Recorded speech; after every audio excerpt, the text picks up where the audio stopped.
Hi, my name's Keith Cooper from Northlight Images, and in this video I'm just going to show making a basic borderless print, a photo print, with the Canon PRO-1100. Now I'm using a Canon paper, I'm using the Canon profile, so this doesn't need anything, and I'm even using the Canon PPL printing software. Now, why pick PPL printing software rather than something like Photoshop or Lightroom? Well, Lightroom I don't use. Photoshop I haven't got on this particular Mac here. So if you want a basic printing application, the Canon PPL software does pretty well. So particularly if you're using an application that doesn't necessarily have great printing built into it, Affinity Photo still lacks a bit in that area. C1 I'm told is a bit complex for it. You export your image as a TIFF. If you do it as a TIFF you'll get 16-bit. You couldn't do it as a high quality JPEG, that's fine. But anyway, I've exported this image on another machine from Photoshop as a TIFF. This one happens to be in the big ProPhoto color space, so we'll see what happens with Canon's profiles when I print that. Should be fine. It's a nice bright colourful image, and I'm going to print it borderless. Now I don't normally print borderless or anything, but it is something that people want to do, and on this you can do it. Now with most printers, custom paper sizes, you can't do borderless, so it needs to be one of the preset sizes. But anyway, let's load up some paper into it, and I've got the image on the laptop there. This, by the way, is a color checker video passport, which I just got in just for white balancing the image, because the problem is I'm back down in the kitchen here because this thing is so heavy, which means that I've got windows around the place and the sun has just come out. So my apologies in advance for if the brightness of the video goes up or down a little bit as the sun comes out, as I've just noticed it is. Hopefully the camera settings will get enough for you. Anyway, here's the printer, it's on. I'm just going to load the paper. You'll notice I've pulled it forward a bit here because with a sheet this size, certainly if I was going to print A2, which this will do as well, if I was going to print that, it needs a smooth path in to the printer. If I was using the rear slot, I'd also need space at the back. The space required is mentioned in the setup and the manual, but there's over a foot at the back here, and even more if you want to use the rear feed. The rear feed I always find a little bit clunky on these, but unfortunately some paper media settings forces you to use the rear feed. I'll come back to that when I'm looking at some art papers, but I'm printing targets for making profiles at the moment. At the moment, this is just a basic Canon Pro Luster. No, it's not. It's platinum gloss paper. I don't use gloss papers very often. Anyway, loading it up. Lift this panel up here. I've put the slides in the right place to take the sheet. Until I'm not that bothered because I'm actually handling the paper a little roughly, but that'll do. So I've got that in there. It fits. Put this down. The printer will ask you what the paper is. Now, it says here, you set the size, you set the type from the types that are loaded in the printer. You can have custom media types, but that's another story altogether. I'll cover it in due course, but this is just very much basic printing. Now, let's open it up again because it seems to have just, there we go. I've also got the detect paper setting mismatch option set. Why?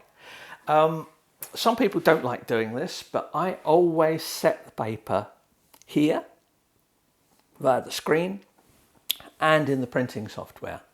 Why do I do that? Well, I've tested a lot of printers over the years. I've tested a lot of papers.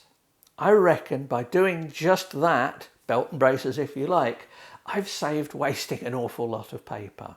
Now, if you always use the same paper, then it's not necessarily that much of a bother. But I have forgotten things. It's quite easy when you've got, say, two similar types of paper to forget what you're doing. I find that by doing it here, it makes me think, have I got the right paper loaded here? Yes, obviously it's out of a Canon packet of paper. It's A3 13-inch by 19, A3 plus 13-inch by 19-inch. So that's that. It's the platinum glossy and I'm just going to, I've got the image, I've got the software loaded on here, and I'm going to just fire it up. Now, this is Professional Print and Layout. I've opened it up. As you see, it is showing me a window. That's the default option, probably from what I was printing before on it. Now, the settings here, I'm not got any stored settings in particular. I've selected the printer, layout mode, single image. Under the general settings, you'll see I've got Photo Paper Pro Platinum selected. That's the paper type. Paper size is set. Now, I'm going to click the box for borderless, and you can see that the checked area on it where the image is going to fills up the whole sheet now. Paper source is set for the top feed. Print quality, I'm doing high. I could do highest, but I doubt I'd see much of a difference. Clear coating, this is a gloss paper, so I'm going to use that on auto. Now, I'll be looking at the clear coating and what it does, what it doesn't do. In particular, it is not a varnish for your prints. This does not sort of miraculously let you display prints with, with no protection or anything like that. It is not that. It is purely about evening up gloss differential and a few others. So ignore the layout. I'm not touching the layout settings because I've clicked the borderless and it's done it. Now, color management, color mode, use ICC profile. I'm letting it pick the profile automatically because I'm using the Canon profile. I don't need to set anything else. I'm just going to drag the print. There we go, it's loaded. Now you can see the image. It's showing around the edges a slight bit of overlap. Now it's showing the expansion. Thing you have to remember about borderless is that you're fitting it to the paper. That means you print over the edge. You always, with borderless, you lose some image. Now, it's almost impossible with these printers to set up a precisely sized borderless image. There is a borderless expansion setting in the printer options, but you need to check in the driver, and it's not adjustable here. If you go to the printer settings, you can set the borderless expansion, but here I'm just using the default setting. So we've got the image, and this is a nice day, the beach at Beer in Devon. It's got some nice bright colours in it. One of the reasons I've chosen it for this, because I'm printing on a glossy paper. That really is all I need to do. I've dropped the picture on, it's there, it's ready. That is it. And I now just need to press print. And I get a display that gives me the settings that are in use. I can get rid of, if I don't want this, I can do it. We can see all the settings that I'm printing, A3+, so I'll click OK, and we'll see what happens. I've now got the print monitor showing, and hopefully, at some point, the printer will wake up. It now says sending. The printer fans have started up. Remember, this is a relatively noisy printer compared to, say, the Pro-300, Pro-200, because it has a vacuum paper feed system. Now, when I tested the Pro-1000 back in 2016 when it came out, and this is mechanically almost the same printer. There are no significant, other than just normal development changes, internal changes between this and the 1000. So it's telling me that yeah, it's printing. Oh, the fans are now starting up even louder. I say the vacuum system on this is very good. This had, when I tested it in 2016, the best sheet feeding of any printer that I'd tested. Desktop printing. Now, if I consider 17-inch printers, I would say the paper feed on this, assuming it's the same as the 1000, which I've got no reason to think otherwise, the paper feed on this is probably still the best 17-inch non-roll paper printer. Why do I say non-roll paper? I tested the Epson P5300, 5370 in the States. That's a 17-inch printer. Tested here on this table I've got here. So if you look at the videos, you can compare the size. That is a roll paper printer with a cutter, sheet feeding, but that does not do borderless. It's very much a roll paper printer. It does do sheets as long as you don't mind a bit of a border on them, and it prints very well. But it's one of those things that's aimed at a different market. So I will be, when I've done the final reviews of this, I will be looking at how this compares, say, to the Epson P900, 17-inch printer, much smaller, much lighter. This, and say the Epson P5300, 17-inch. They are all aimed at slightly different markets. So I absolutely cannot tell you which one is best in any way, because it all depends on why you want the printer. Somebody asked me the other day about a printer, and they lived in a relatively small flat. So something like this was a complete non-starter. So for them, the P900, which is sort of so big and that heavy, is fine. If you want sheet feeding, particularly if you want borderless, this is the one. If you want roll paper, this doesn't have roll paper. Now, it does support long prints, and I will be doing some long print testing, looking at printing panoramics.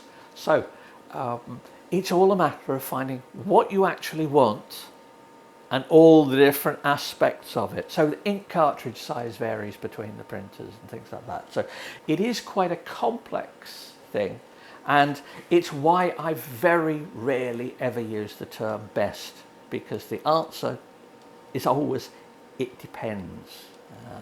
Now, printing this, no adjustments. This is, I've edited the file originally because I've printed it before and I've used it in testing. But I'm printing it here just because, well, it's glossy, and let's see. This is a pigment ink printer. And pigment inks perhaps are not at their best on glossy papers. Let's have a look at this and see how well it does for things like gloss differential. Can I see the ink sitting on the surface? What does it look like? Well, if it's going to work, this is it, because this is one of Canon's papers on one of Canon's printers using one of their profiles using the best settings. So, you know, frankly, if this one went wrong, I would wonder what was happening. But as you see the speed it's coming out, it's not terribly fast, it's not terribly slow. It did come quite quickly from the computer there, but that laptop, if you're comparing this with any of my older videos, my normal test laptop was quite an old MacBook Pro. Now, that had an old version, CS6, of Photoshop on it, which I would love to install on this, but I can't.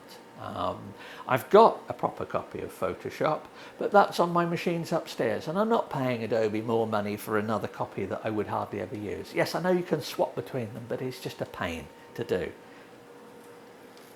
Well, looking at, because I've got lights here, the ceiling here, I can get reflections. I can see that the paper white areas are slightly glossier. There's a slight more shininess. There's no, you know, sort of bronzing or anything like that. So it's looking fairly good. Now, you can change the mode of the gloss overcoat so that you can apply it to the entire image. I suspect, looking at this, it may not be applying it to a few areas, but I'm just deliberately looking to get reflections off this. What does the print itself look like? Well, it has quite a nice vibrance. The blues are right. This is one of those scenes that, yeah, it was just one of those days you go and look at it and you think, whoa, that looks impressive. Yeah, it was beautifully calm. Sounds like it must be getting close. The fans have stopped. So yeah, the reds here in the deck chairs looking good, the gravel, the colour, the sky has got a nice deep blue here. This is a sort of picture though that, you know, if I printed this on the Pro-200, for example, which is dye-based printer, now very likely if I printed it on an ultra, some metallic gloss paper, the print might actually look a bit better than this. Remember, this is pigment ink, and gloss is not its forte. But I have to say, there's not much now. I'll try and get a few reflections of bits there so you can get a feel for it. But no, there's not much wrong with that. Is anyone going to look at this and go, oh, I don't like that?